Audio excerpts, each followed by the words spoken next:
लाल सलाम, सारे रंगों का सलाम और इंकलाब जिंदाबाद। साथियों, आज मैं यहां ऊना से जिस अहमदाबाद में मोहम्मद अयूब की हत्या की गई, उस अहमदाबाद से जिस मोहम्मद अखलाक की हत्या की गई, उस दादरी को, और दादरी से जहां पर पहलू खान की हत्या की गई, उस अलवर को जोड़ने के लिए आया हूं।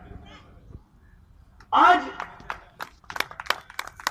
बंजारा समाज के लोग हो, दलित हो, मुसलमान हो, इन सभी के ऊपर गाय माता के नाम पे जो आतंक चल रहा है, वो साफ साफ दिख रहा है कि नरेंद्र मोदी के प्रधानमंत्री बनने के बाद एबीवीपी, संघ परिवार और भाजपा के लोगों को चर्बी चढ़ी हुई है। और वे ऐसा मानते हैं कि वो जब चाहे तब किसी भी दलित, मुसलमान या बंजारा के ऊपर हाथ उठा सकते हैं, उनका खून कर सकते हैं, उनकी हत्या कर सकते हैं।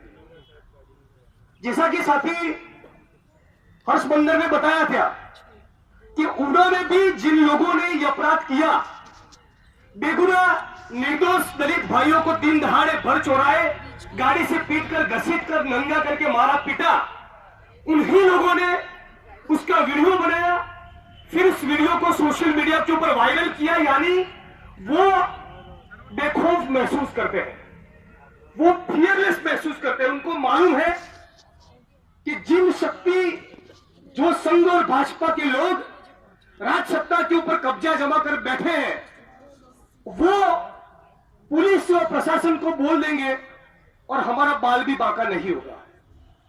लेकिन साथियों, इस परिस्थिति में हम लोगों को यह बात समझनी पड़ेगी कि आज हमारे देश में इस गाय माताली वाली राजनीति क्यों चल रही है।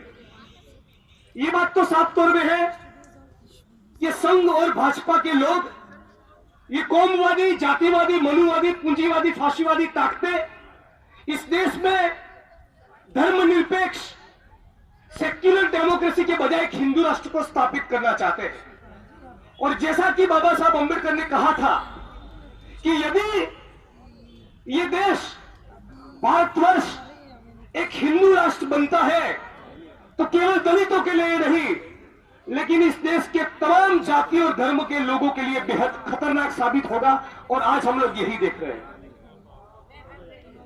आज मोदी जी ने कहा था कि इस देश में अच्छे दिन आएंगे, लेकिन हम लोग देख रहे हैं कि आज इस देश के 1% लोग देश की करीब करीब 60% संपत्ति के ऊपर कब्जा करके बैठे हैं।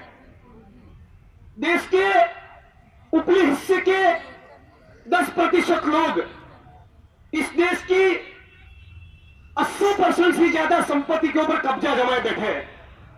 निचले हिस्से के 50% लोग के हाथ में केवल इस देश की 1% ही संपत्ति है।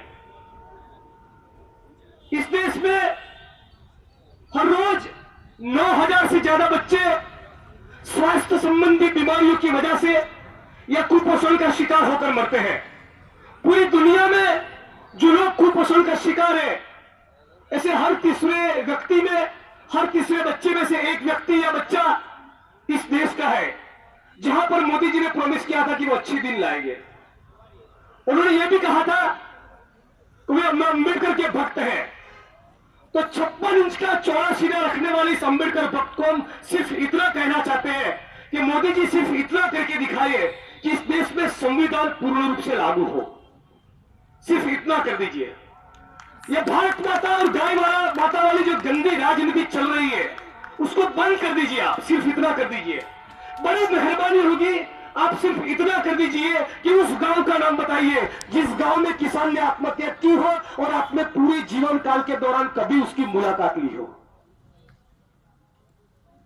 आप न तो ऊना के पीड़ित को मिले, न तो पहलू खान के मामले में अपने मुंह खोला, न मजदूरों के बारे में आप कुछ कहते हैं।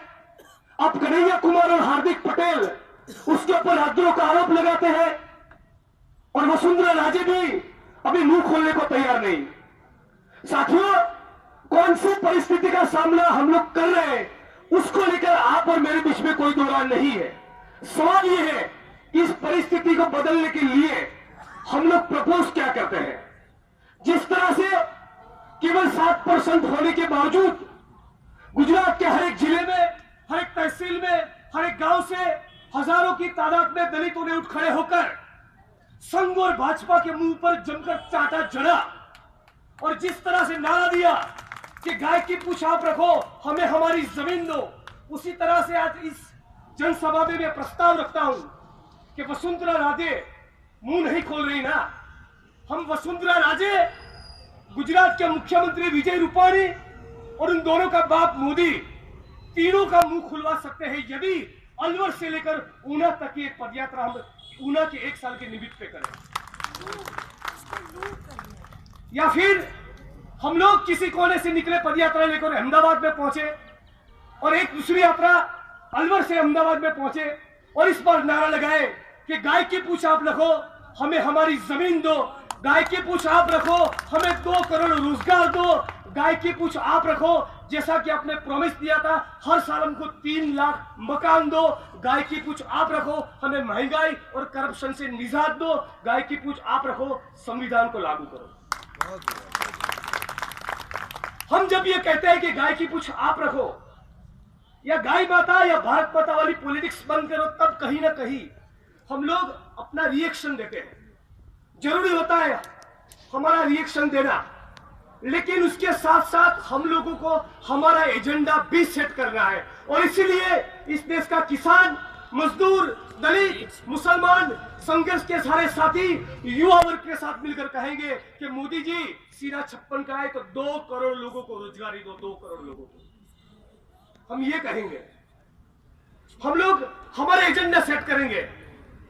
जैसा कि साथी निखिल ने कहा कि अब भारतवर्ष के हर एक कोने में से यह आवाज उठनी चाहिए कि इस देश में संविधान को बचाना है, लोकतंत्र को बचाना है, संविधान पूर्ण रूप से लागू हो। हम लोग जानते हैं इस संविधान की भी कुछ मर्यादा है, लेकिन जैसा भी है एक डेमोक्रेटिक प्रोसेस में, मानव सभ्यता के इतिहास में एक संविधान का भी एक योगदान रहा। कल ही में तमिलनाडु जाकर आया, रामास्वामी पेरियार की भूमि है, जिनको साउथ एशिया का सोक्रेटिस कहा जाता है। बहुत से लोग बता रहे थे कि बाबा साहब ने मनुस्मृति जलाई और रामास्वामी पेरियार ने तो संविधान जलाया था, इसलिए इसमें केवल अनटचेबिलिटी के रिमूवल की बात है, जाति निर्मूलन की बात नहीं। लेकिन अभी वो वक्त नहीं कि इस डिस्कोर्स में हम लोग उलझे रहे। अभी वो वक्त है कि ये संविधान पूर्ण रूप से लागू हो, संविधान बचे। जो लोग इस देश में धर्मनिरपेक्ष समाज के बजाय हिंदू राष्ट्र को लागू करना चाहते हैं, उनके सामने सारे लड़ने वाले लोग एक मंच पर आकर आपसी मतभेद भूलकर नहीं, यदि है उसे बरकरार रखकर भी आए और हम लोग एक ऐसा एजेंडा सेट करें जिसमें एक साथ मिलकर कहा जाए कि गाय माता या भारत माता वाली पॉलिटिक्स नहीं चाहिए। हम लोगों को चाहिए, जैसा कि आपने प्रॉमिस किया था, हर साल 30 लाख मकान। हम लोगों को चाहिए किसानों की आत्महत्या बंद हो, इस देश के किसानों को मिनिमम सपोर्ट प्राइस मिले, गुजरात के किसानों को नर्मदा की कैनालों का पानी मिले, यूथ को चाहिए 2 करोड़ रोजगार। तो हम लोग इनके कम्युनल, कौमवादी, जातिवादी एजेंडा को एक्सपोज करेंगे, उसके सामने हमारी प्रतिक्रिया देंगे, जमकर देंगे, लेकिन साथ साथ एक मंच पर आकर हम लोगों को क्या चाहिए, हम लोग इस सरकार के गर्दन पकड़कर हमारे अधिकार के लिए हम लोग कौन सा एजेंडा सेट कर सकते हैं, उस बात के साथ मेरी बात खत्म करता हूं और प्रपोज करता हूं यहाँ पर दोबारा कि एक यात्रा निकले जो अलवर से अहमदाबाद आए और दूसरे किसी कोने में से हम लोग यात्रा निकल, उसी दिन हम लोग भी अहमदाबाद पहुंचे और फिर देखते हैं कि विजय रूपाणी, वसुंधरा राजे और मोदी जी कैसे मुंह नहीं खोलते। जय भीम।